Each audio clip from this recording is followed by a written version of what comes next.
Good morning, Buffets. Today is Monday, July 4th, and this week I read The Great Gatsby.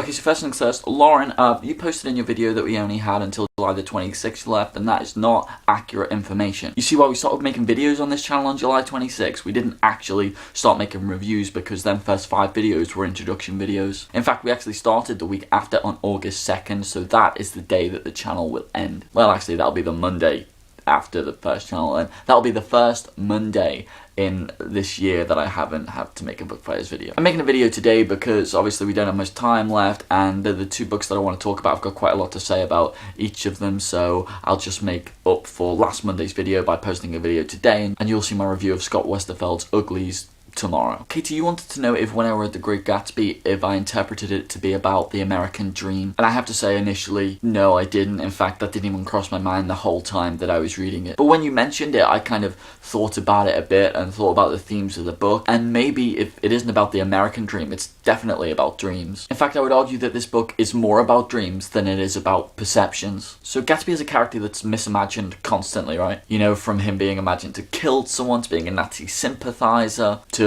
ultimately and tragically and more literally being imagined as someone, as a culprit. And this is where it links into Paper Towns, and this is where I was reading it, I was like, oh yeah, it's Paper Towns. In fact, to me, it just felt like a more adult version of not just Paper Towns, but a John Green book, and you can tell that these type of classic American authors are where he draws his influence from. And it was the whole thing that happened in Paper Towns about misimagining others and how you're doing them a terrible disservice, and that all rang true for me. But for me, this was not the most interesting thing about the book, not by a long way. So he invented just the sort of J. Gatsby that a 17-year-old would be likely to invent. And to this conception, he was faithful until the end. What's more interesting to me is the way Gatsby imagines himself. For a while, these reveries provided an outlet for his imagination. They were a satisfactory hint of the unreality of reality, a promise that the rock of the world was founded securely on a fairy's wing. For me, this is the best and most beautiful and most poignant line in the novel. And it talks about a million things. It talks about the quest for meaning in life. It talks about the need that we have to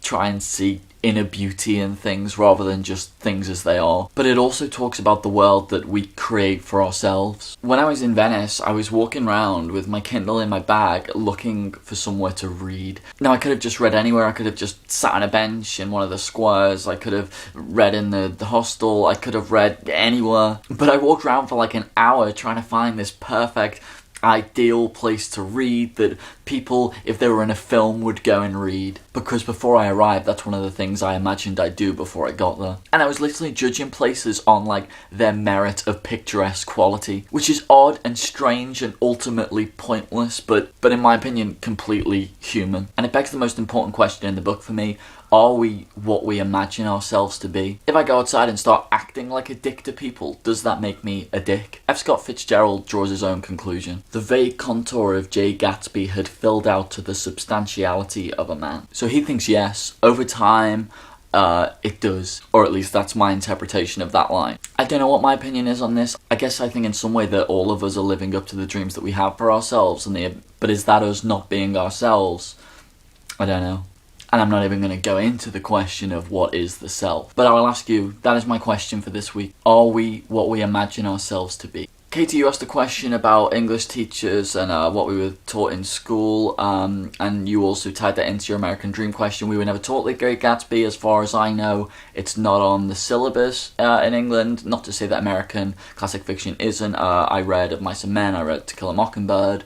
Also, I had really good English teachers throughout my time in high school, so I can't really answer your question. No, I had great English teachers, but I did have a science teacher whose literally her job was just to tell us what page of the textbook to read, and for that reason I hated science. I love science, but I hated the subject because her job was so meaningless and I hated her. Okay, that is all from me this week, except it's not for this week, for today. You'll see me again tomorrow where I will review Uglies by Scott Westerfeld, and until then, goodbye.